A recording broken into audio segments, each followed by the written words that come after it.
நபி தோழர்களை தௌஹீத் ஜமாத் எங்கயாவது திட்டுனுச்சா? இமாம்களை திட்டுனுச்சா? இமாம் ஷாஃபியை திட்டணுமா? இமாம் அபு ஹனீஃபாவை திட்டணுமா? இமாம் மாலிக்கை திட்டணுமா? அஹ்மது பின் ஹம்பலை திட்டணுமா? எந்த இமாமையும் நாம திட்டுனது கிடையாது. எந்த நபி தோழரையும் நாம திட்டுனது கிடையாது. என்ன சொல்லுகிறோம்? இவர்கள் பின்பற்றுவதற்கு தகுந்தவர்கள் அல்ல. நபி தோழர்கள் போற்றுதலுக்குரியவர்கள் தான். நபி தோழர்கள் பெரும் தியாகிகள் தான். அவர்களுடைய சிறப்பும் நம்முடைய சிறப்பும் ஒன்றாக முடியாது. அவர்கள் அரை கை அளவு தர்மம் செய்தால் கூட, நாம் உஹது மலை அளவு தங்கத்தை கொட்டி கொடுத்தால் கூட இரண்டும் சமமாக முடியாது. அவர்களுடைய இஹ்லாஸ் உச்சபட்சமானது.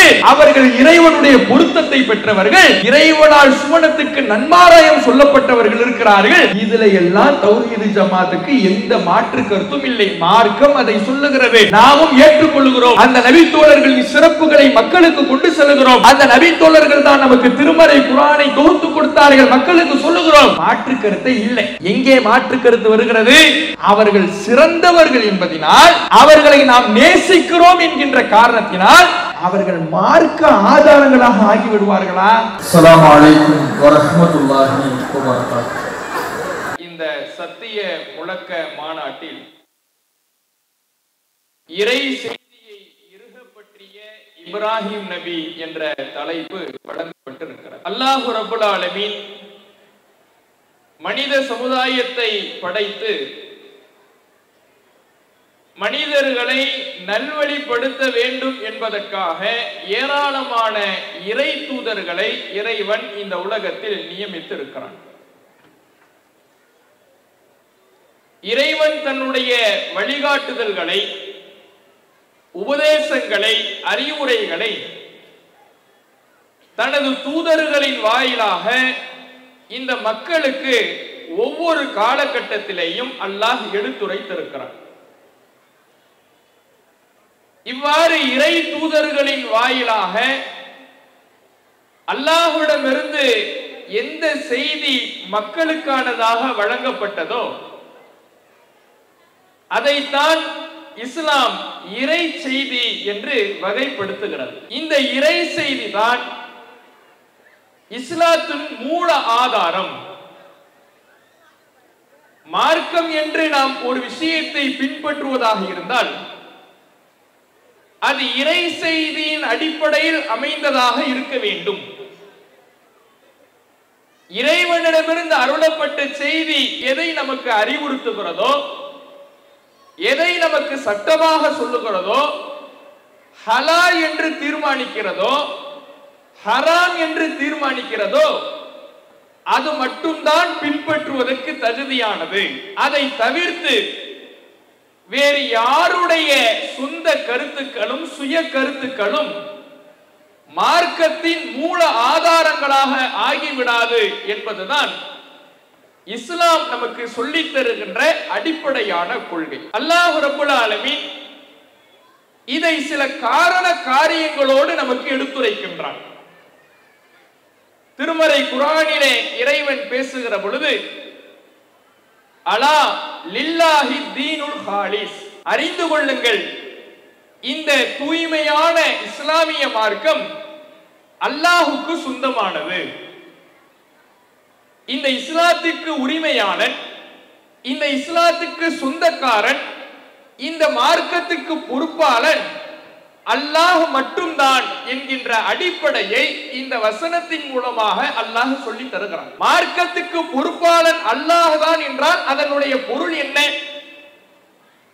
இந்த மார்க்கத்தினுடைய உரிமை, இந்த மார்க்கத்தினுடைய ஒட்டுமொத்த அதிகாரம் எல்லாமே அல்லாஹ் ஒருவனுக்கு மட்டும்தான் உரித்தானது. இந்த மார்க்கத்தில் என்ன சட்டத்தை இயற்ற வேண்டும், அந்த அதிகாரம் அல்லாஹ்வின் கையில் தான் இருக்கிறது. இந்த மார்க்கத்தில் எதை அனுமதிக்க வேண்டும், அந்த அதிகாரம் அல்லாஹ்வின் கரத்தில் தான் இருக்கிறது. இந்த மார்க்கத்தில் எதை தடுக்கப்பட்டதாக ஆக்க வேண்டும், அது அல்லாஹ்வின் கரத்தில் தான் இருக்கிறது. இப்படி இந்த மார்க்கத்தினுடைய ஒட்டுமொத்த அதிகாரமும் ஒட்டுமொத்த உரிமையுமே அல்லாஹ் ஒருவனுக்கு மட்டும் உரித்தானது என்பதை இந்த வசனத்தில் இறைவன் பேசுகிறார். அப்ப அல்லாஹ்வுக்கு சொந்தமான மார்க்கத்தில் அல்லாஹ்வுக்கு உரிமை படைத்த இந்த இஸ்லாத்தில் ஒரு சட்டம் இயற்றப்பட வேண்டும் என்றால் மார்க்கத்தில் இருக்கக்கூடிய ஒரு வணக்கமாக, மார்க்கத்தில் இருக்கக்கூடிய ஒரு சட்டமாக நாம் ஒன்றை எடுத்துக்கொள்ள வேண்டும் என்றால் இந்த மார்க்கத்திற்கு உரிமையாளன் எவனோ அந்த அல்லாஹ்விடமிருந்து அருளப்பட்ட செய்தியில் அந்த வழிபாடு இருக்கிறதா என்று பார்க்க வேண்டும்.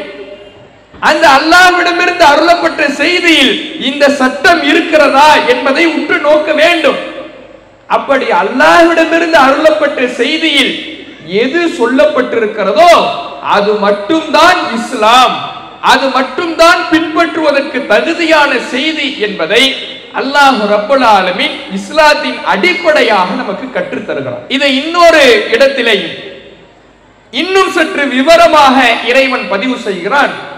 இத்தபிஉ மா உன்சில இலைக்கும் மிர் ரப்பிக்கும், உங்கள் ரப்பிடமிருந்து உங்களுக்கு எந்த செய்தி அருளப்பட்டதோ அதை மட்டும் நீங்கள் பின்பற்றுங்கள். வலா தத்தபிஉ மின் தூனிஹி அவுலியா, அல்லாஹ்வை விடுத்து வேறு பொறுப்புதாரிகளை நீங்கள் பின்பற்றாதீர்கள். நீங்க பின்பற்றுவதாக இருந்தால், மார்க்கம் என்று ஒன்றை செய்வதாக இருந்தால், இஸ்லாம் என்று ஒன்றை நடைமுறைப்படுத்துவதாக இருந்தால் அல்லாஹ்விடமிருந்து அருளப்பட்ட செய்தியின் அடிப்படையில் செய்யுங்கள். அல்லாஹ்விடமிருந்து அருளப்பட்ட இறை செய்தியை பின்பற்றி நடந்து கொள்ளுங்கள்.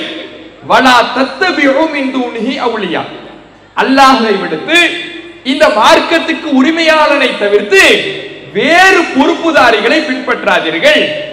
அல்லாஹ் சொல்லல, இறைவனுடைய இறை செய்தியில் இல்லை, இதோ அந்த மனிதர் சொன்னார், இந்த மனிதர் சொன்னார் என்று மற்றவர்களுடைய கருத்துக்களை எல்லாம் மார்க்க ஆதாரமாக பின்பற்றி இறை செய்தியில் இல்லாததையெல்லாம் இஸ்லாம் என்று நம்பி மார்க்கத்துக்கு வேறு பொறுப்புதாரிகளை ஏற்படுத்திக் கொள்ளாதீர்கள். இஸ்லாம் அல்லாஹுக்கு சொந்தமான மார்க்கம் என்று நீங்கள் நம்புவதாக இருந்தால், இந்த மார்க்கத்துக்கு சொந்தக்காரன் அல்லாஹ் மட்டும்தான், இந்த மார்க்கத்திற்கு உரிமையாளன் அல்லாஹ் ஒருவன் தான் என்று நீங்கள் நம்புவதாக இருந்தால் அல்லாஹ்விடமிருந்து எந்த செய்தி வந்திருக்கிறதோ அதை மட்டும் நீங்க பின்பற்றுங்க. இல்ல வேறு வேறு பொறுப்பாளர்கள்லாம் இருக்கிறாங்க, அல்லாஹ் மட்டும் இந்த மார்க்கத்துக்கு ஓனர் இல்ல, அல்லாஹ் மட்டும் இந்த மார்க்கத்துக்கு உரிமை படைத்தவன் இல்ல, நிறைய உரிமையாளர்கள் இருக்கிறார்கள் என்று நீங்கள் நம்புவதாக இருந்தா அவங்க கருத்துக்களை எல்லாம் நீங்க எடுத்துக்கலாம். அப்படி இஸ்லாம் சொல்லுதா? அப்படி முஸ்லிம் நம்ப முடியுமா? அப்படி நம்பினால் அது இஸ்லாம் சொல்லுகின்ற கலிமாவிற்கு உரித்தான நம்பிக்கையாக இருக்குமா? இருக்காது. அப்ப நாம நம்புவதாக இருந்தால், மார்க்கம் என்று பின்பற்றுவதாக இருந்தால், இந்த மார்க்கத்துக்கு உரிமையாளன் எவனோ அந்த அல்லாஹ்விடமிருந்து அருளப்பட்ட செய்தியை மட்டும்தான் பின்பற்ற வேண்டும் என்று இந்த வசனமும் நமக்கு சொல்லுகிறது. இன்னும் அல்லாஹ் திருமறை குர்ஆனிலே சொல்லுகிறான், ஃபஸ்தம்சிக் பில்லதி ஊஹிய இலைக், உங்களுக்கு எந்த செய்தி அருளப்பட்டதோ அதை மட்டும் நீங்கள் பற்றி பிடித்துக் கொள்ளுங்கள். அல்லாஹ்விடமிருந்து எந்த செய்தி உங்களுக்கு அறிவிக்கப்பட்டது அதை மட்டும்தான் நீங்கள் மார்க்கம் என்று பற்றி பிடித்துக் கொள்ள வேண்டும். அதை தாண்டி வேறொரு செய்திக்கு வேறொரு அடிப்படையை மார்க்க ஆதாரமாக கொள்ளக்கூடாது என்று இந்த வசனமும் நமக்கு எடுத்துரைக்கிறது. இது போன்று திருமறை குர்ஆன் முழுவதும் நாம் புரட்டி பார்த்தால் நூற்றுக்கணக்கான வசனங்களில் அல்லாஹ்விடமிருந்து அருளப்பட்ட செய்தியை மட்டும்தான் பின்பற்ற வேண்டும், அது மட்டும்தான் இஸ்லாம். ஏனென்றால் இந்த மார்க்கத்துக்கு சொந்தக்காரன் அல்லாஹ், அவனுடைய செய்திகள் மட்டும்தான் மார்க்கத்தின் ஆதாரங்களாக அமையும் என்கின்ற அடிப்படையை நமக்கு கற்றுத் தருகிறான்.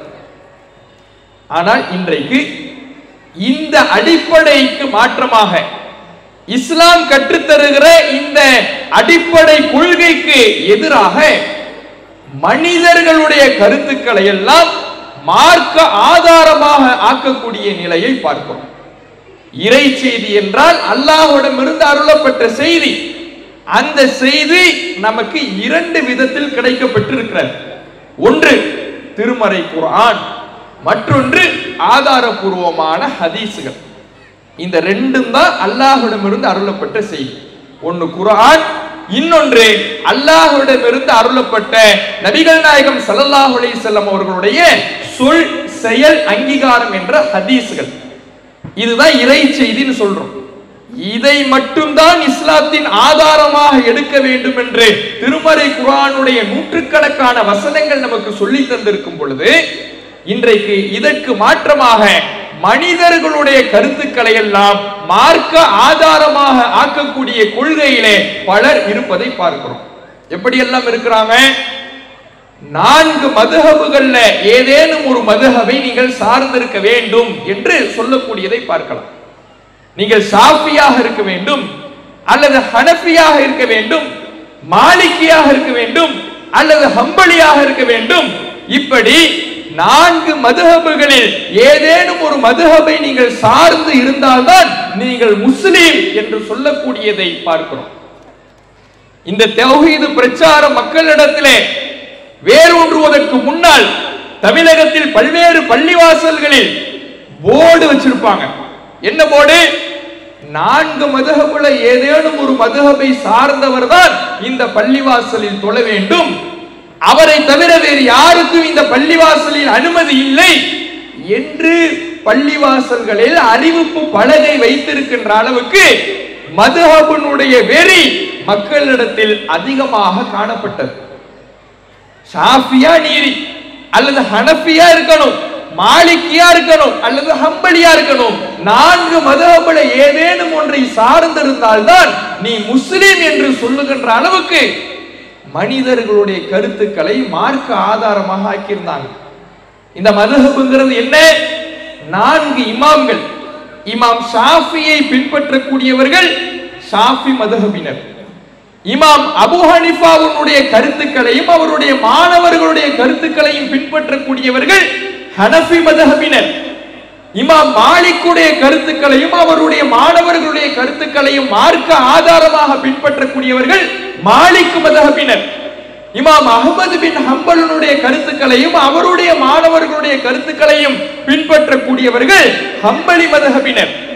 இப்படி மனிதர்களுடைய கருத்துக்களை மார்க்க ஆதாரமாக எடுத்துக்கொள்ள வேண்டும் என்று மதுஹபுகளை சார்ந்திருக்க வேண்டும் சொல்றாங்களே, இதை இஸ்லாம் சொல்லி தந்ததா? குர்ஆன் ஹதீஸ் மட்டும்தான் மார்க்கம், இறை செய்தி மட்டும்தான் இஸ்லாம், அல்லாஹ்விடமிருந்து அருளப்பட்ட செய்தியை மட்டும்தான் பின்பற்ற வேண்டும் என்று திருமறை குர்ஆனுடைய நூற்றுக்கணக்கான வசனங்களும் இஸ்லாத்தின் அடிப்படையும் நமக்கு சொல்லி தந்திருக்கும் பொழுது, இமாம் ஷாஃபியை பின்பற்றணும், இமாம் அபூ ஹனீஃபாவை பின்பற்றணும் என்று மனிதர்களுடைய கருத்துக்களை ஆதாரங்களாக முன்வைக்கிறாங்களே, இது இஸ்லாத்தின் அடிப்படையா? இது மார்க்கத்தினுடைய அடிப்படைக்கு உகந்த கொள்கையா? இல்லை. அப்ப இப்படி ஒரு சாரார் மனிதர்களுடைய கருத்துக்களை மார்க்க ஆதாரமாக எடுத்துக்கொள்ள வேண்டும் என்று மதுஹபுகள் என்கின்ற பெயர்ல சென்றாங்க. இன்னொரு பக்கம் பார்த்தோம்னா மதுஹபுகள் கூடாது என்று சொல்வார்கள். ஆனா இவர்களும் மனித கருத்துக்களை மார்க்க ஆதாரமாக எடுப்பார்கள். எப்படி? நபி தோழர்களுடைய கருத்துக்களும் மார்க்க ஆதாரம் தான். நபி தோழர்களுடைய காலத்தில் வாழ்ந்த தாபீன்களுடைய கருத்துக்களும் மார்க்க ஆதாரம் தான். அதற்கு பின்னால் வந்த தபா தாபீன்களுடைய கருத்துக்களும் மார்க்க ஆதாரம் தான். இப்படி ஒவ்வொரு காலகட்டத்திலேயும் வாழ்ந்த இமாம்களுடைய கருத்துக்களை நாம் பின்பற்ற வேண்டும் என்று இப்படி ஒரு சாரார் போறாங்க. இவங்க தங்களை சலஃபியாக்கள் என்று அழைத்துக் கொள்வார்கள். ஏற்கனவே நாம பார்த்தவர்கள் தங்களை ஷாஃபியாக்கள் அழைச்சுக்குவாங்க, ஹனஃபியாக்கள் அழைத்துக் கொள்வார்கள். இப்படி ஏதேனும் ஒரு இமாமை சார்ந்து அந்த இமாமுடைய கருத்துக்களை பின்பற்ற வேண்டும் என்று சென்றவர்கள் மதுஹபுவாதிகள் என்று தங்களை அழைத்துக் கொள்வார்கள்.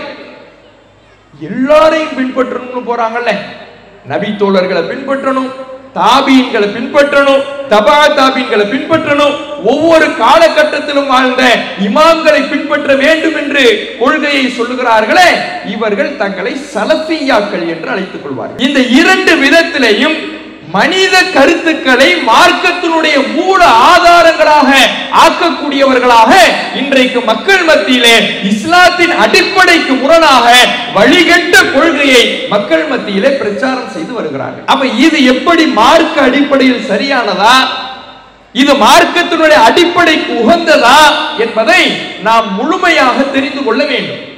இஸ்லாத்தின் அடிப்படை என்பது இறை செய்தி மட்டும்தான், வஹி செய்தியை மட்டும்தான் பின்பற்ற வேண்டும்.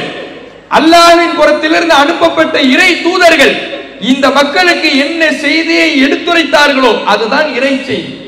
நபிகள் நாயகம் ஸல்லல்லாஹு அலைஹி வஸல்லம் அவர்கள் அல்லாஹ்விடமிருந்து நமக்கு 2 செய்தியை தான் எடுத்துரைத்தார்கள். ஒன்று திருமறை குர்ஆன், மற்றொன்று ஹதீஸ்கள். இந்த 2 மட்டும்தான் பின்பற்றுவதற்கு தகுதியான செய்தியை தவிர வேறு எந்த தனி மனிதருடைய கருத்துக்களும் மார்க்க ஆதாரமாக ஆகாது என்ற இஸ்லாத்தின் அடிப்படையை நாம் புரிந்து கொள்ள வேண்டும். இது போன்ற வழிகேடை நோக்கி மனித கருத்துக்களை மார்க்க ஆதாரமாக ஆக்க வேண்டும் என்கின்ற கொள்கையை நோக்கி ஏன் செல்கிறார்கள் தெரியுமா? பொதுவாக ஒவ்வொரு காலகட்டத்திலும் வாழ்ந்த அசத்தியவாதிகளுடைய கொள்கையை பற்றி இறைவன் திருமறை குர்ஆனிலே பதிவு செய்கிற பொழுது அதில் ஒரு விஷயத்தை நாம புரிந்து கொள்ளலாம். என்ன விஷயம்? எப்போதெல்லாம் வழிகேடுகள் தோன்றுகிறதோ அதற்கு அடிப்படை காரணமாக ஒரு குறிப்பிட்ட நபரின் மீதோ அல்லது ஒரு குறிப்பிட்ட கூட்டத்தாரின் மீதோ வைக்கின்ற அளவுக்கு அதிகமான நேசம், அளவுக்கு அதிகமான பக்தி, இதுதான் வழிகேட்டை நோக்கி ஒவ்வொரு காலகட்டத்திலேயும் மக்களை அழைத்து சென்றிருக்கிறது. உதாரணமாக பார்த்தீங்கன்னா கிறிஸ்தவர்களை பற்றி குர்ஆன் பேசுகிறது. இந்த கிறிஸ்தவர்கள் யார்? நபி ஈசா அலைஹிஸ்ஸலாம் அவர்களுடைய காலத்தில் வாழ்ந்தவர்கள். ஈசா அலைஹிஸ்ஸலாம் அவர்களுடைய காலத்தில் அவர்கள் வாழ்ந்த சமயத்தில் அவரை இறை தூதராக ஏற்றுக்கொண்ட மக்கள் தான்.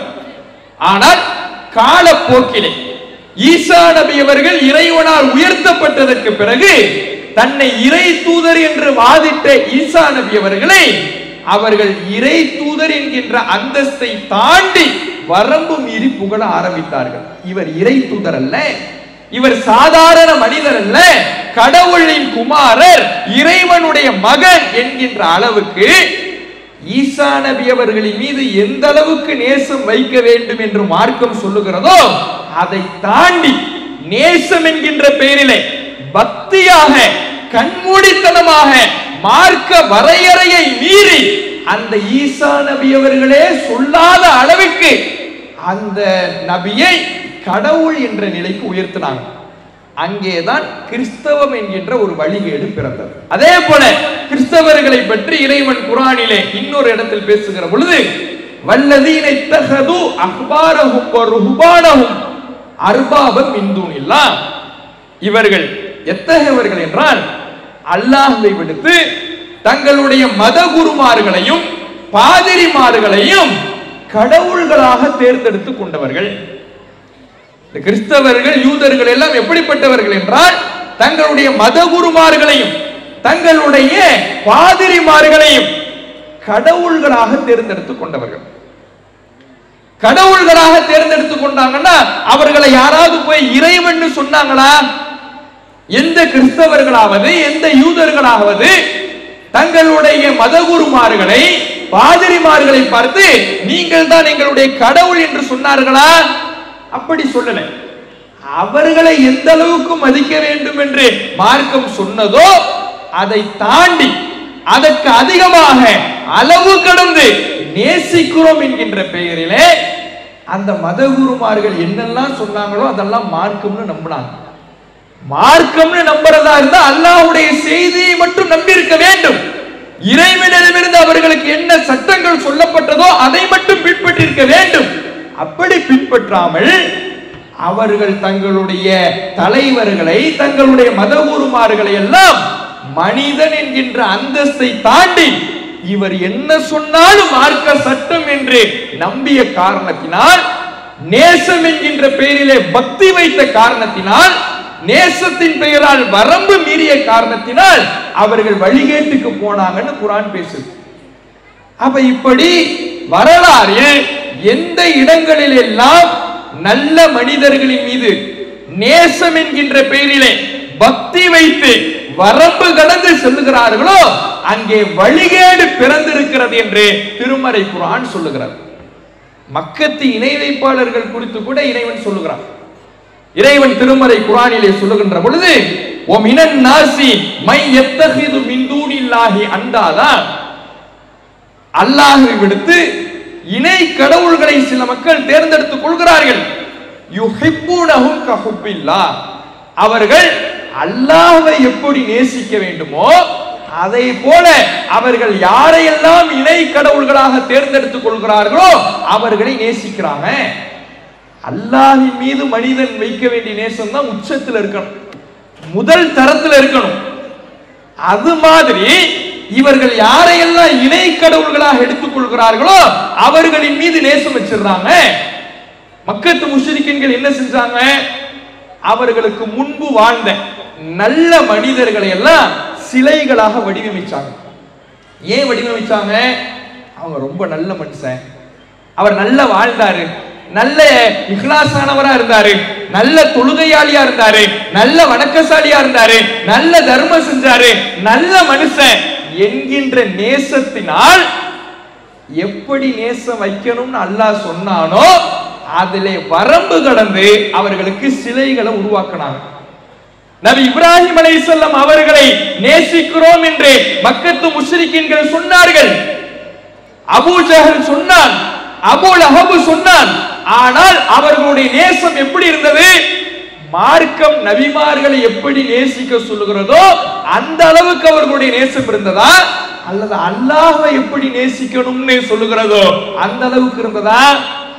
அல்லாஹ்வை எப்படி மார்க்கம் நேசிக்க சொல்லுகிறதோ அது போன்ற ஒரு பக்தியாக, வரம்பு கடந்த நேசமாக இந்த மனிதர்களின் மீது வச்ச காரணத்தினாலதான் இப்ராஹிம் நபிக்கு சிலை செஞ்சு காபாக்குள்ள வச்சிருந்தான், இஸ்மாயில் நபிக்கு சிலை செஞ்சு காபாக்குள்ள வச்சிருந்தான்.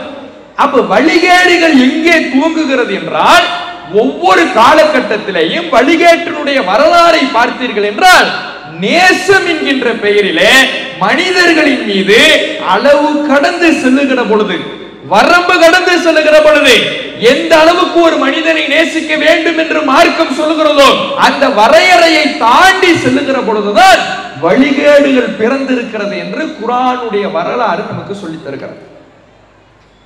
இப்போ இங்க வாங்க, இந்த இறை செய்தியை தாண்டி, வஹி செய்தியை தாண்டி மதுஹபுகளை பின்பற்றணும், நபி தோழர்களை பின்பற்றணும், இமாம்களை பின்பற்றணும் என்று மனித கருத்துக்களை மார்க்க ஆதாரங்களாக ஆக்குகிறார்களே, இவர்களுடைய நிலை என்ன? நாங்க நபி தோழர்களை நேசிக்கிறோம் தான் சொல்லுவாங்க, இமாம்களை நேசிக்கிறோம் தான் சொல்லுவாங்க, மதுஹப் இளைஞர்களை நாங்கள் போற்றுகிறோம் என்றுதான் சொல்லுவார்கள். அவர்களை பின்பற்ற கூடாது என்று நாம் சொன்னால் நாம் எல்லாம் அவர்களை திட்டுகிறோம்னு சொல்லுவாங்க. நபி தோழர்களை தௌஹீத் ஜமாத் எங்கேயாவது திட்டுனுச்சா? இமாம்களை திட்டுனுச்சா? மதுஹப் இமாம்களை, இமாம் ஷாஃபியை திட்டணுமா, இமாம் அபூ ஹனீஃபாவை திட்டணுமா, இமாம் மாலிக்கை திட்டணுமா, அஹ்மது பின் ஹம்பலை திட்டணுமா? எந்த இமாமையும் நாம் திட்டினது கிடையாது, எந்த நபி தோழரையும் நாம் திட்டினது கிடையாது. என்ன சொல்லுகிறோம்? இவர்கள் பின்பற்றுவதற்கு தகுந்தவர்கள் அல்ல, நபி தோழர்கள் போற்றுதலுக்குரியவர்கள் தான், நபி தோழர்கள் பெரும் தியாகிகள் தான், அவர்களுடைய சிறப்பும் நம்முடைய சிறப்பும் ஒன்றாக முடியாது. அவர்கள் அரை கை அளவு தர்மம் செய்தால் கூட, நாம் உஹது மலை அளவு தங்கத்தை கொட்டி கொடுத்தால் கூட இரண்டும் சமமாக முடியாது. அவர்களுடைய இஹ்லாஸ் உச்சபட்சமானது. அவர்கள் இறைவனுடைய பொருத்தத்தை பெற்றவர்கள், இறைவனால் சுவனத்துக்கு நன்மாராயம் சொல்லப்பட்டவர்கள் இருக்கிறார்கள். இதுல எல்லாம் தௌஹீத் ஜமாத்துக்கு எந்த மாற்று கருத்தும் இல்லை. மார்க்கம் அதை சொல்லுகிறது, நாமும் ஏற்றுக்கொள்கிறோம். அந்த நபி தோழர்களின் சிறப்புகளை மக்களுக்கு கொண்டு செல்கிறோம். அந்த நபி தோழர்கள் தான் நமக்கு திருமறை குர்ஆனை தொகுத்து கொடுத்தார்கள், மக்களுக்கு சொல்லுகிறோம். மாற்று கருத்தை இல்லை. எங்கே மாற்று கருத்து வருகிறது? அவர்கள் சிறந்தவர்கள் என்பதனால், அவர்களை நாம் நேசிக்கிறோம் என்கின்ற காரணத்தினால், அவர்களை மீது நாம் நேசம் வைத்திருக்கிறோம் என்ற ஒரு அடிப்படை காரணத்தினால அவர்கள் மார்க்க ஆதாரங்களாக ஆகிவிடுவார்களா? மார்க்கத்தில் பின்பற்றுவதற்கு தகுதியானவர்களாக ஆகிவிடுவார்களா? குர்ஆனை எப்படி பின்பற்றுகிறோமோ, ஹதீஸ்களை எப்படி பின்பற்றுகிறோமோ, அதுபோல ஒரு நபி தோழர் அவருடைய சொந்த கருத்து மார்க்க ஆதாரம் அப்படி ஆயிடுமா? ஒரு இமாம் அவருடைய சொந்த கருத்து மார்க்க ஆதாரம் அப்படி ஆயிடுமா? ஆகாது. இந்த அங்கீகாரத்தை அல்லாஹ் கொடுக்கல, சிறப்பித்திருக்கிறான். அவர்கள் சிறந்தவர்கள், நீதிமிக்கவர்கள், நேர்மையானவர்கள், இறைவனுடைய பொருத்தத்துக்குரியவர்கள், பின்பற்ற தகுந்தவர்களா? இல்ல. பின்பற்றுவதற்கு தகுந்த செய்தி அல்லாஹ்வுடைய இறை செய்தி மட்டும்தான் என்பதைத்தான் தௌஹீத் ஜமாத் சொல்லுது. ஆனா இவங்க என்ன செய்யறாங்க?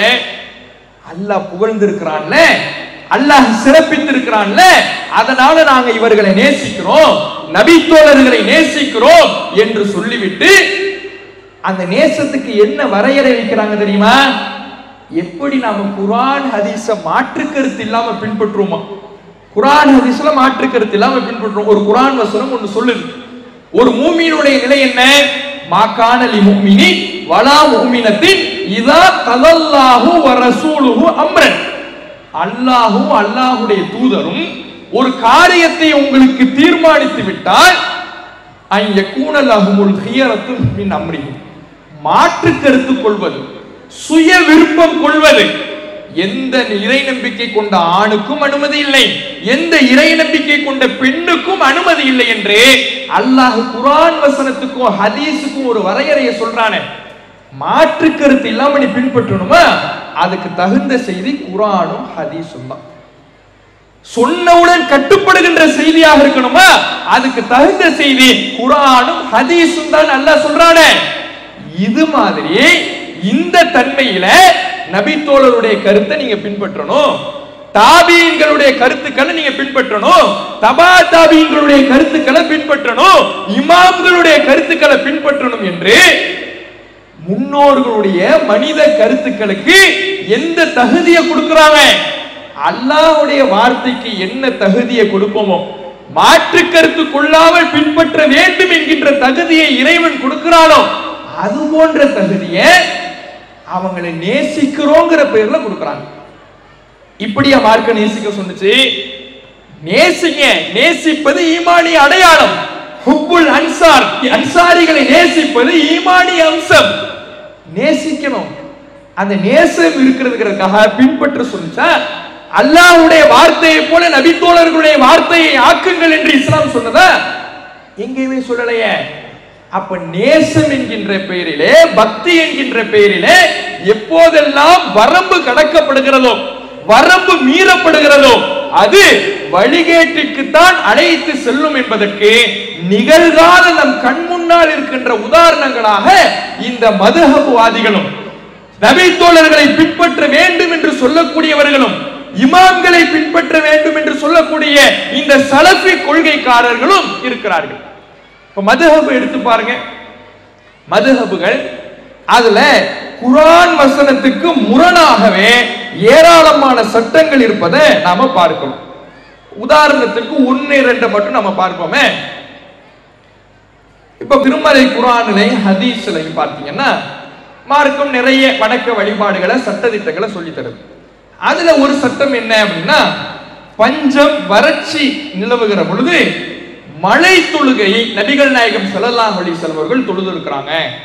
மழை வேண்டி அல்லாஹ்விடத்தில் பிரார்த்தனை செய்யும் விதமாக ஒரு தொழுகையை திடலுக்கு சென்று ரசூலுல்லாஹ் செஞ்சிருக்கிறாங்க. இது ஆதாரபூர்வமான நபிமொழிகள்ல இடம்பெறக்கூடிய ஒரு சட்டம். ஆனால் மதுஹப் சட்டம் சொல்லுகிறது, ஹனஃபி மதுஹபுனுடைய நூல் சட்டம் சொல்லுகிறது, இந்த மழை தொழுகை என்பதெல்லாம் மார்க்கத்துல ஒண்ணும் கிடையாது, மழை தொழுகை என்பது மார்க்கத்தில் இல்லை என்று ஹதீஸுக்கு நேர் எதிராக மதுஹப் சொல்லுது. மதுஹப் மார்க்க ஆதாரங்கிறாங்களே, இப்ப இதுல எதை பின்பற்றுவாங்க? ஹதீஸ் சொல்லுது மழை தொழுகை இருக்குது, மதுஹப் சொல்லுது மழை தொழுகை இல்லைன்னு. இப்ப எதை பின்பற்றுவாங்க?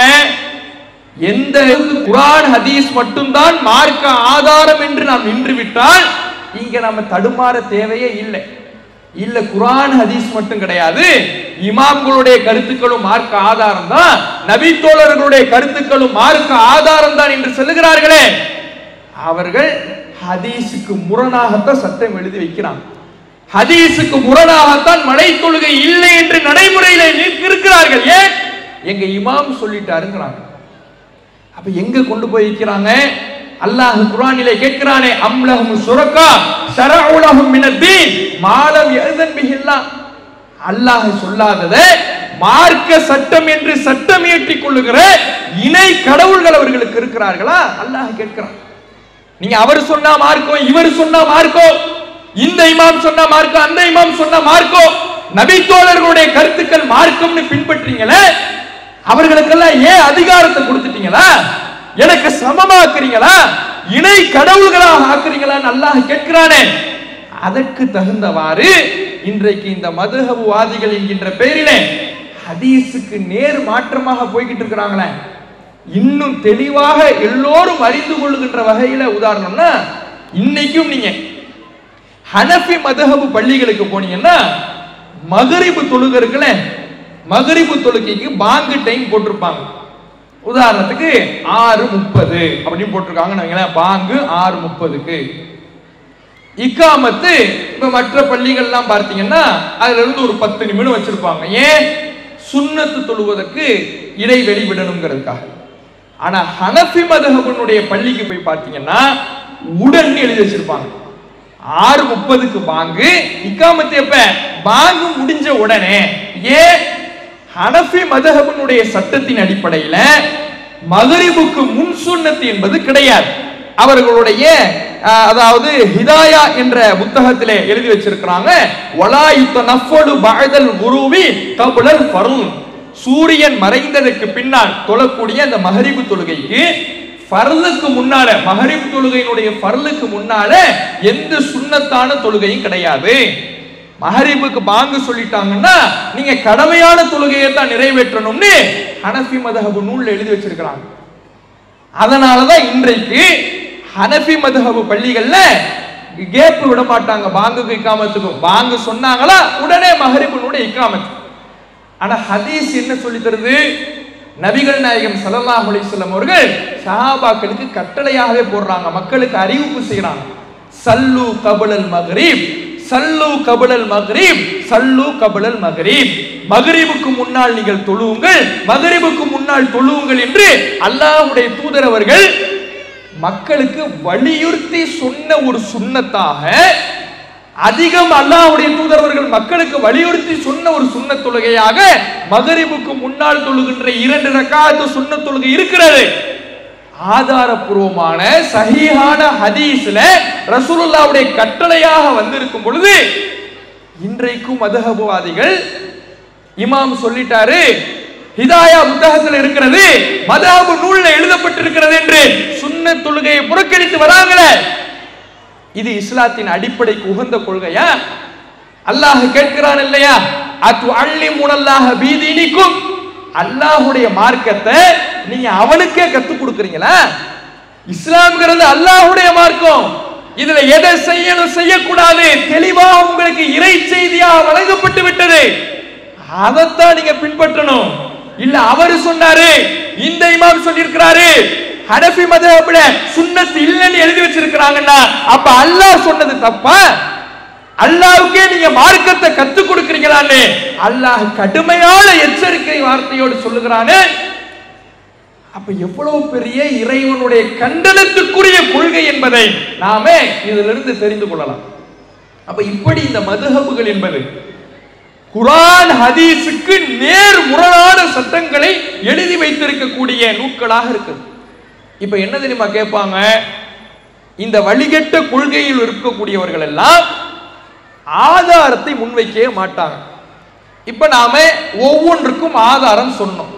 குர்ஆன் ஹதீஸை மட்டும்தான் பின்பற்றணும். என்ன ஆதாரம்? அல்லாஹ் குர்ஆன்ல சொல்லக்கூடிய வசனங்களை நம்முடைய உரையின் ஆரம்பத்திலேயே பட்டியலாக சொன்னோம். இறை செய்தி மட்டும்தான் பின்பற்றுவதற்கு தகுதியான செய்தி என்பதற்கு நூற்றுக்கணக்கான குர்ஆன் வசனங்கள் இருக்கிறது. ஆதாரங்களை சொன்னோம்ல. இது மாதிரி நபி தோழர்களை பின்பற்றணும்னு சொல்றவங்களோ, இமாம்களை பின்பற்றணும்னு சொல்றவங்களோ, மதுஹப்களை பின்பற்றணும்னு சொல்றவங்களோ, இவங்களை எல்லாம் பின்பற்றுறதுக்கு என்னப்பா ஆதாரம்? இவர்கள்ட்ட 1000 தவறுகள் இருக்குது. மனித கருத்துக்களை மார்க்கணும்னு போய் இருந்தா குர்ஆன் ஹதீஸுக்கே நம்ம முரணாக போய் விழ வேண்டியதாக இருக்குமே. இப்படி எல்லாம் கேட்டா அப்பையும் நம்ம ஆரம்பத்திலே சொன்ன மாதிரி வழிகேட்டின் பிறப்பிடமாக இருக்கிற நேசத்தையும் பாசத்தையும் சென்டிமெண்ட்டையும் தான் கொண்டு வருவாங்க. எப்படி கொண்டு வருவாங்க தெரியுமா? அப்படின்னா அந்த இமாம்கள்லாம் தப்பு செஞ்சுட்டாங்கன்னு சொல்றீங்களா? இஸ்லாத்துக்காக ஷாஃபி இமாம் எவ்வளவு பாடுபட்டிருக்கிறாரு, இமாம் அபூ ஹனீஃபா எவ்வளவு பாடுபட்டிருக்கிறாரு, நபி தோழர்கள் எவ்வளவு தியாகம் செஞ்சிருக்கிறாங்க, அவங்க எல்லாம் பிதஅத் செஞ்சுட்டாங்கன்னு சொல்றீங்களா? அவங்க எல்லாம் தவறு செஞ்சுட்டாங்கன்னு சொல்றீங்களா? அவங்க எல்லாம் பாவிகள் என்று சொல்றீங்களான்னு நம்மள்ட்ட ஒரு கேள்வி கேட்பாங்க. இதுவும் வழிகேடர்களுடைய வழிமுறை. நபி மூசா அலைஹிஸ்ஸலாம் அவர்கள் ஃபிரௌனிடத்தில் போய் பிரச்சாரம் செய்யறாங்க. என்ன பிரச்சாரம்? அவன் சொல்லுகிறான் நான் தான் கடவுள்ங்கிறான். அன ரப்புக்கும் அலா, நான் தான் கடவுள்ங்கிறான். மூசா நபி ஒரு கொள்கையை முன்வைக்கிறாங்க, நீ எல்லாம் கடவுள் இல்ல, அல்லாஹ் தான் கடவுள், இறைவன் என்பவன் அல்லாஹ் ஒருவன் தான் என்கின்ற கொள்கையை மூசா நபி அவர்கள் முன்வைக்கிறார். இதற்கு பதில் சொல்ல முடியாதவன் அந்த ஃபிரௌன் என்ன முன்வைக்கிறான் தெரியுமா? ஃபமா பாலுல் குரூன், அப்படின்னா இதுக்கு முன்னாடி மௌத்தா போனாங்கல்ல நம்முடைய முன்னோர்கள், அவர்களுக்கெல்லாம் அல்லாஹ் பத்தியே தெரியலையே, அவங்க அப்பெல்லாம் தப்புல இருந்தாங்களா? அப்ப அவங்க எல்லாம் நரகவாதிகளா அப்படின்னு கேட்கிறான். ஏன் கேட்கிறான்? சுற்றி இருந்த மக்களை தூண்டி விடுவதற்காக, அவர்களை அவர்களுடைய சென்டிமெண்ட் தூண்டுவதற்காக. இந்த நேரத்துல மூசா நபி ஆமா அவங்க எல்லாம் நரகத்துக்குரியவங்க தான் சொல்லிட்டாங்க. அப்படி சொல்லல மூசா நபி, அப்படி சொல்லிட்டாங்கன்னா அந்த வார்த்தையை மூசா நபிக்கு எதிராக திருப்ப வேண்டும் என்பதற்காக ஒரு சென்டிமெண்ட்டை தூண்டி விடுறான் ஃபிரௌன். அப்படின்னா முன்னோர்களுடைய நிலைமை எல்லாம் என்ன? மூதாதையர்கள் நரகத்துக்கு போவாங்கன்னு சொல்றீங்களா? அவர்கள் எல்லாம் வழிகேடர்கள் சொல்றீங்களா அப்படின்னு கேட்கலாம். இன்னைக்கு அதைத்தான் இந்த மதஹபுவாதிகளும் சலஃபிகள் தங்களை சொல்லக்கூடியவர்களும் சொல்லிக்கிட்டு இருக்கிறாங்க. என்னப்பா ஆதாரம்? குர்ஆன் ஹதீஸ பின்பற்றுறதுக்கு ஆதாரம் சொல்றோம்ல, அது மாதிரி நபித்தோழரை பின்பற்றுறதுக்கு ஆதாரம் சொல்லு, இமாம்களை பின்பற்றுவதற்கு ஆதாரம் சொல்லு, அவர்களுடைய கருத்துக்களுக்கு மாற்று கருத்து கொள்ள கூடாதுங்கிறதுக்கு ஆதாரம் சொல்லுன்னு கேட்டா அப்ப அவங்க எல்லாம் தப்புல இருந்தாங்கன்னு சொல்றீங்களா? இதுக்கு மூசா நபி அவர்கள் கொடுத்த பதில் தான் பொருத்தமான பதில். மூசா நபி அவர்கள் குறித்து எந்த முடிவையுமே சொல்லல. என்ன தெரியுமா சொன்னாங்க? அது பற்றி இல்முஹா இந்த ரப்பி, அவங்கள பத்தி ஞானம் அல்லாஹ் பார்த்துக்குவான். அவங்க சொர்க்கவாசியா நரகவாசியா, அவங்களுக்கு நன்மையா தீமையா, அவங்க செஞ்சது சரியா தப்பா, இதையெல்லாம் அல்லாஹ் பார்த்துக்குவான். அதுக்குள்ள நம்ம போக தேவையில்லை, நம்ம கொள்கை சரியா தப்பா அதுக்குள்ள வாங்கன்னு ஃபிரௌனை அழைச்சிட்டு வந்தாங்க. இதைத்தான் இன்றைக்கு இருக்கக்கூடிய வழிகட்ட சிந்தனையை பிரச்சாரம் செய்கின்ற மதுஹபுவாதிகளும் சலஃபி கொள்கையினரும் அப்ப அவங்க எல்லாம் தப்பு செஞ்சிட்டீங்களான்னு ஒரு சென்டிமெண்ட்டை ஆதாரமாக கொண்டு வருவதை பார்க்கிறோம். அப்ப எங்கெல்லாம் ஆதாரம் திருமறை குர்ஆனிலிருந்தும் ஹதீஸ்களிலிருந்து முன்வைக்கப்படாமல் சென்டிமெண்ட்டும் நேசமும் மட்டும் முன்வைக்கப்படுகிறதோ அங்கேயே நாம் உஷாராகி கொள்ள வேண்டும். இது வழிகேட்டை நோக்கி அழைத்து செல்லுகிற கொள்கை. இதுல ஆதாரம் இல்ல, உணர்ச்சி தான் இருக்குது. அவங்க எப்படிப்பட்டவங்க தெரியுமா? அவங்க எவ்வளவு பெரிய தியாகிகள் தெரியுமா? எவ்வளவு பெரிய சிறப்பிற்குரியவர்கள் தெரியுமா?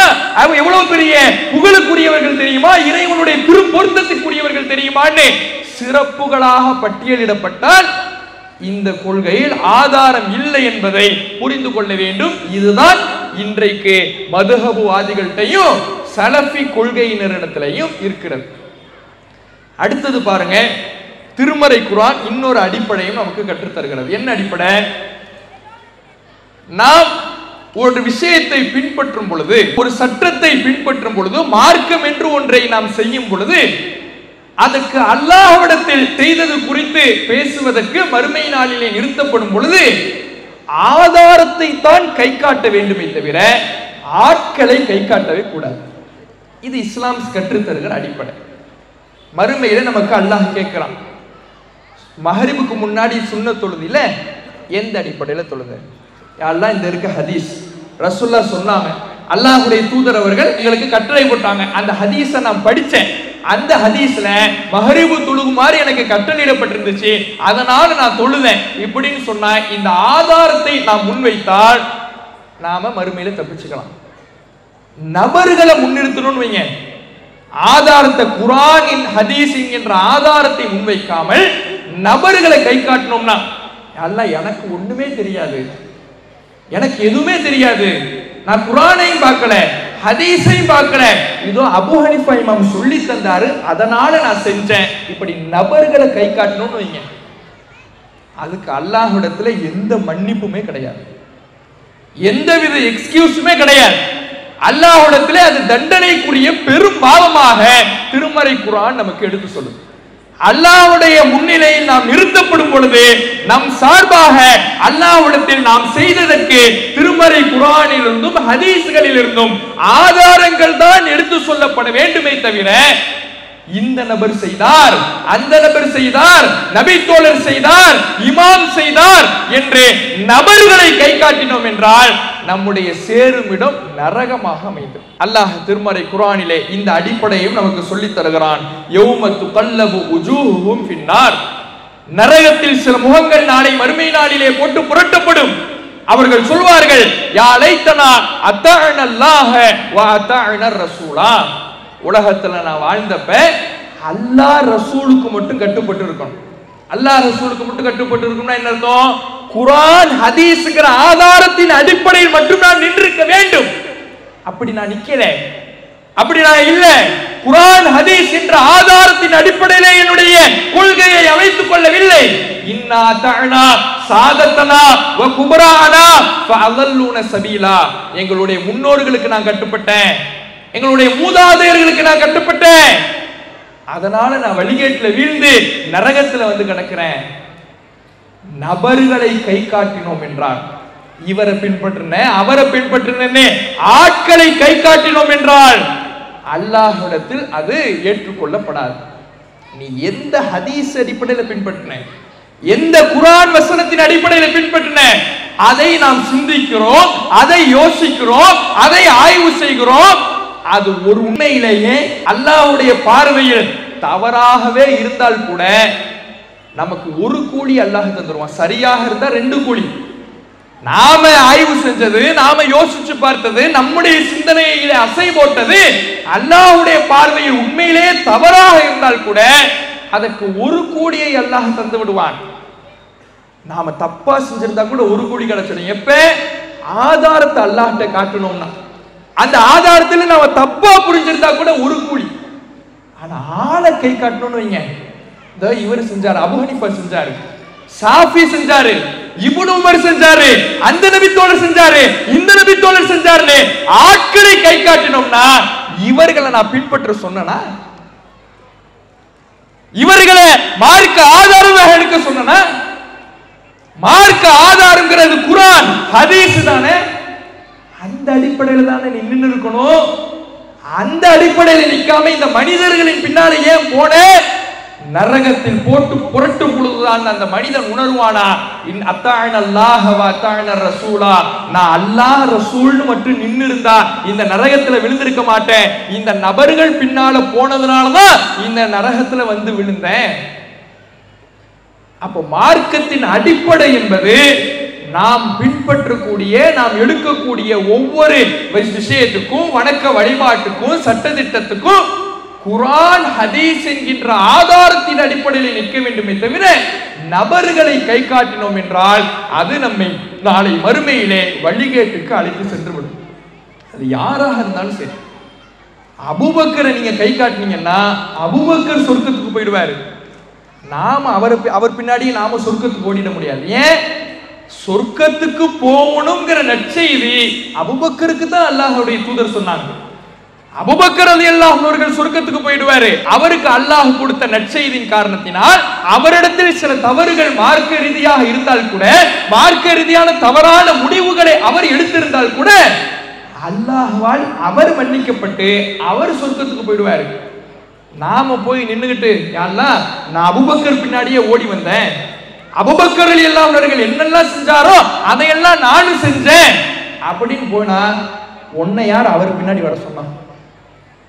உன்னை யார் அவர் பின்னாடி யார் வர சொன்னா? அவருக்கு சொர்க்கம், அவர் சொர்க்கத்துக்கு போயிட்டாரு, அவருக்கு சொர்க்கம்னு நான் அப்பவே நீ தீர்மானிச்சுட்டேன். அவர் தவறான எடுத்த முடிவை எல்லாம் கூட நான் மன்னிச்சுட்டேன். உன்னை யார் அவர் பின்னாடி வர சொன்னா? நான் சொன்னா குர்ஆன்ல இருக்குதா, ஹதீஸ்ல இருக்குதா? இப்படி அபூபக்கர் ரலியல்லாஹு அவர்களை கை காட்டிட்டு, உமர் ரலியல்லாஹு அவர்களை கை காட்டிட்டு நாம போயிட முடியாது, அவர்கள் சென்று விடுவார்கள்.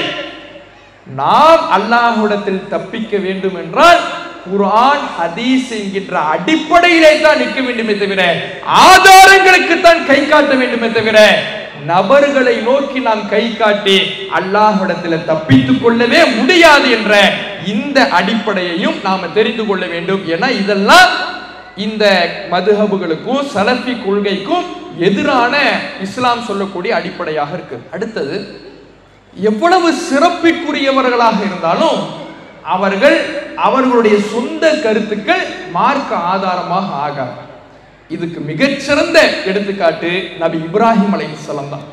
நம்ம இறை செய்தி இருக்கப்பற்றி இப்ராஹிம் நபின்னு ஏன் தலைப்பு கொடுத்திருக்கிறோம்னா, இப்ராஹிம் நபி இறைவனால் இறைநேசர் என்று புகழப்பட்ட தூதர், அல்லாஹ்வுடைய உற்ற தோழர். வத்தஹதல்லாஹு இப்ராஹிம கலீலா, அல்லாஹ் இப்ராஹிம் நபியை உற்ற தோழனாக எடுத்துக்கொண்டான் என்று குர்ஆன்ல அல்லாஹ்வே அவர் இறைநேசர்னு சாட்சி கூறுகிறான், சான்றளிக்கிறான்.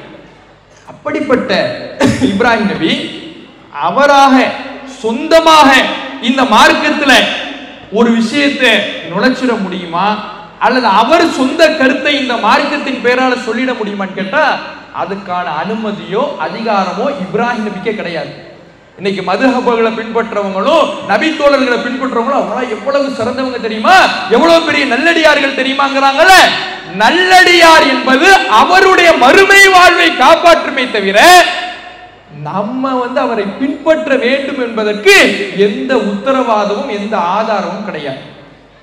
அதற்கு உதாரணம் இந்த பேனர்லயே அந்த வசனத்தை போட்டிருக்கிறோம். என்ன, நபி இப்ராஹிம் அலைஹிஸ்ஸலாம் அவர்கள் காபாவை கட்டுறாங்க. அல்லாஹ்வுடைய கட்டளையின் பேர்ல காபாவை கட்டுறாங்க. காபா பள்ளிவாசல், இறை இல்லம். இந்த இறை இல்லத்துல என்ன செய்யணும்? இன்னைக்கு நம்ம ஒரு பள்ளிவாசலை கட்டுறோம். எதுக்காக கட்டுறோம்? தொழுகிறதுக்காக, வணங்குறதுக்காக, வழிபடுவதற்காக கட்டுறோம். காபாவை கட்டிட்டார், இப்ப எப்படி வணங்குறது, எப்படி அல்லாஹ்வை வழிபடுவது? அல்லாஹ்விடத்துல இப்ராஹிம் நபி கேட்கிறார், அரினா மனாசிக்கனா, இறைவா நாங்கள் எப்படி வணங்கி வழிபட வேண்டும் என்கின்ற வணக்க வழிபாட்டு முறைகளை எங்களுக்கு கற்றுத்தாயா ரப்பே என்று அல்லாஹ்விடத்தில் கேட்கிறார் இப்ராஹிம் நபி. அவர் ஒரு இறை நேசருங்கிறதுனால, அல்லாஹ்வுடைய உற்ற தோழருங்கிறதுனால அவருடைய சொந்த கருத்து மார்க்க ஆதாரமாக ஆக்கிவிட்டார் அவர் இல்லையே. அப்ப இறை நேசர் என்பதோ நல்லடியார் என்பதோ அல்லாஹ்வுடைய கூலியை பெற்றவர் என்பதோ சொர்க்கத்துக்கான நன்மாராயத்தை பெற்றவர் என்பதோ மார்க்க ஆதாரமாக அவர்களை ஆக்கிவிடாது. அல்லாஹ்வால் புகழப்பட்ட இப்ராஹிம் நபியினுடைய சொந்த கருத்து கூட மார்க்க ஆதாரமாக ஆகிவிடாது என்று குர்ஆன் நமக்கு அடிப்படையை கற்றுத்தரும் பொழுது, இப்ராஹிம் நபியினுடைய சொந்த கருத்து மார்க்கத்தினுடைய சட்டதிட்டமாக ஆகிவிடாது என்று குர்ஆன் நமக்கு சொல்லித் தரும் பொழுது, அபூபக்கர் ரலியல்லாஹு அவர்களுடைய சொந்த கருத்து மார்க்க ஆதாரம் ஆயிடுமா? அப்படி ஆயிடும்னு சொன்னா இப்ராஹிம் நபியை விட அபூபக்கர் ரலியல்லாஹு அவர்கள் சிறந்தவரா? இப்ராஹிம் நபியை விட உமர் ரலியல்லாஹு அவர்கள் சிறந்தவரா? இப்ராஹிம் நபியை விட இமாம் அபூ ஹனீஃபா சிறந்தவரா? இப்ராஹிம் நபியை விட இமாம் ஷாஃபி சிறந்தவரா? அப்ப இவ்வளவு சிறப்பு பெற்ற இப்ராஹிம் நபியினுடைய சொந்த கருத்தை மார்க்க ஆதாரமாக ஆகிடாதுங்கிற அடிப்படையை குர்ஆன் கற்றுத்தரும் பொழுது, இந்த மனிதர்களுடைய கருத்துக்கள் எல்லாம் எப்படி மார்க்க ஆதாரமாக ஆகும் என்பதை நாம சற்று சிந்தித்து பார்க்க வேண்டும். அப்ப இந்த அடிப்படை இஸ்லாம் கற்றுத்தருகிற இத்தனை அடிப்படைகளுக்கும் முரணாகத்தான் இந்த மனித கருத்துக்களை மார்க்கமாக்குகிற மதுஹபுகளின் பெயராலும் சலஃபி கொள்கை என்கின்ற பெயராலும் மனித கருத்துக்களை மார்க்கமாக்குகிற கொள்கை மக்கள் மத்தியிலே முன்வைக்கப்படுகிறது. இதிலே முன்வைக்கப்படுவது அனைத்துமே ஆதாரங்கள் எதுவுமே முன்வைக்கப்படுவது கிடையாது. சென்டிமெண்ட்டும் அவர்களின் மீது வைக்கக்கூடிய பக்தியும் தான் முன்வைக்கப்படுதே தவிர மார்க்க வரம்பை மீறிய நேசம் தான் முன்வைக்கப்படுதே தவிர ஆதாரங்கள் இதற்கு எதுவுமே முன்வைக்கப்படுவது கிடையாது. ஏன்? அதுக்கு ஆதாரமே கிடையாது. குர்ஆன் ஹதீஸை மட்டும்தான் பின்பற்றணும்னு ஒரு அடிப்படையை சொல்லி தரும் பொழுது, நூற்றுக்கணக்கான வசனங்கள் அதற்காக ஆதாரங்களாக அமைந்திருக்கும் பொழுது மனிதர்களை பின்பற்றணும்னு அல்லாஹ் சொல்லி கொடுப்பானா? அப்படி அல்லாஹ் எந்த இடத்துலையும் சொல்ல மாட்டான். ஆதாரம் இல்லைங்கிற காரணத்தினாலதான் இது போன்ற சென்டிமெண்ட்டையும் தங்களுடைய பக்தியையும் முன்வைக்கிறார்களே தவிர இதற்கு எந்த ஒரு மனித கருத்துக்களை மார்க்க ஆதாரமாக ஆக்குவதற்கு எந்த ஒரு ஆதாரமும் குர்ஆனிலேயும் இல்லை, ஹதீஸிலேயும் இல்லை. இதை நாம சற்று புரிந்து கொள்ள வேண்டும்.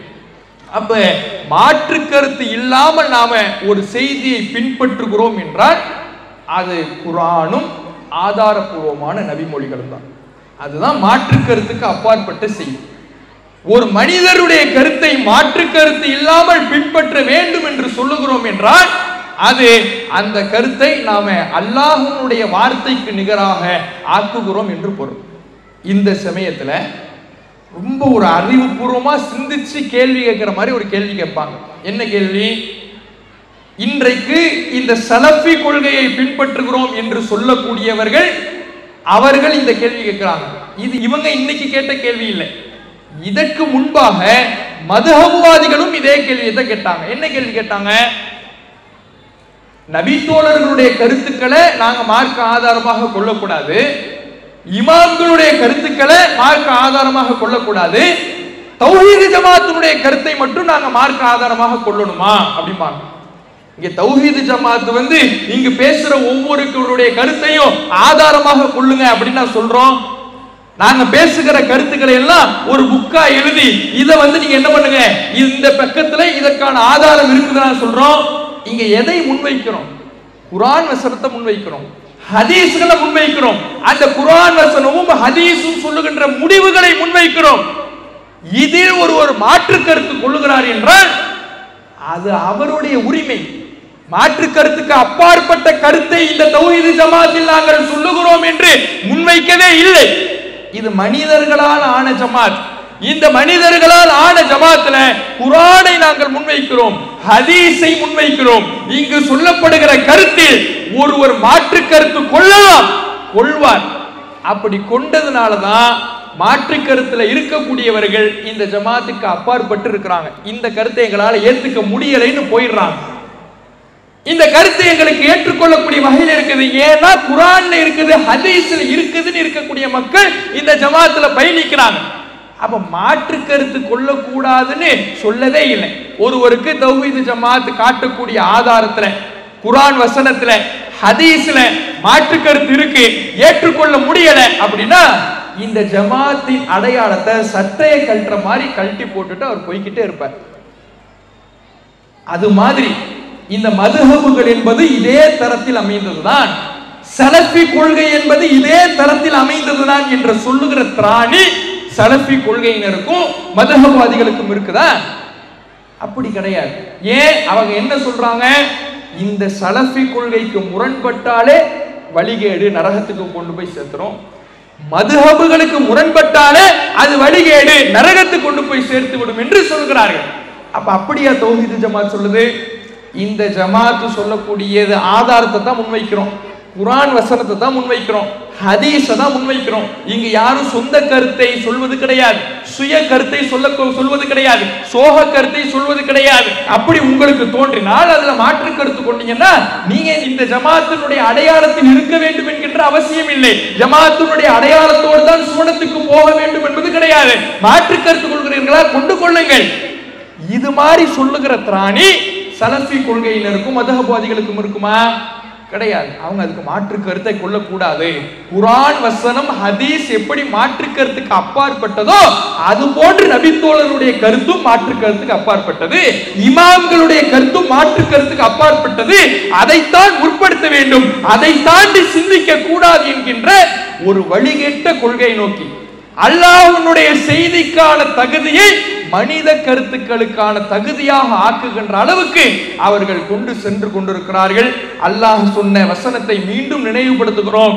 இப்படியான கொள்கை அம்லஹும் ஷுரகா ஷரஉ லஹும் மினத்தீன் மா லம் யஅதன் பிஹில்லாஹ், அல்லாஹ் சொல்லாததை மார்க்க சட்டம் என்று இயற்றுகின்ற இணை கடவுள்கள் உங்களுக்கு இருக்கிறார்களா என்று அல்லாஹ் கேட்கிறானே, அந்த இணை கடவுள் என்கின்ற நிலைக்கு தான் இது கொண்டு போய் சேரும். அல்லாஹ்வுடைய வார்த்தை மட்டும்தான் மாற்று கருத்துக்கு அப்பாற்பட்டது. மனிதனுடைய வார்த்தைக்கு இந்த தகுதியை கொடுத்தோம் என்றால் இணை கடவுளாக ஆக்குகிறோம் என்று பொருள். அப்படியான ஒரு வழிகேட்டை மதுஹபுகளின் பெயராலும் சலஃபி கொள்கை என்கின்ற பெயராலும் மக்கள் மத்தியிலே பிரச்சாரம் செய்து வருகிறார்கள். மக்கள் இதை உணர்ந்து தங்களுடைய கொள்கையை திருமறை குர்ஆன் மற்றும் ஆதாரபூர்வமான நபிமொழிகளின் அடிப்படையிலே இறை செய்தியின் அடிப்படையில் அமைத்துக் கொள்ள வேண்டும். அதுதான் நமக்கு மறுமையிலே வெற்றியை பெற்றுத் தரும் என்று சொல்லி எனது உரை நிறைவு செய்கின்றேன். வஆகிரு தஅவானா அல்ஹம்துலில்லாஹி ரப்பில் ஆலமீன். அஸ்ஸலாமு அலைக்கும் வரஹ்மத்துல்லாஹி.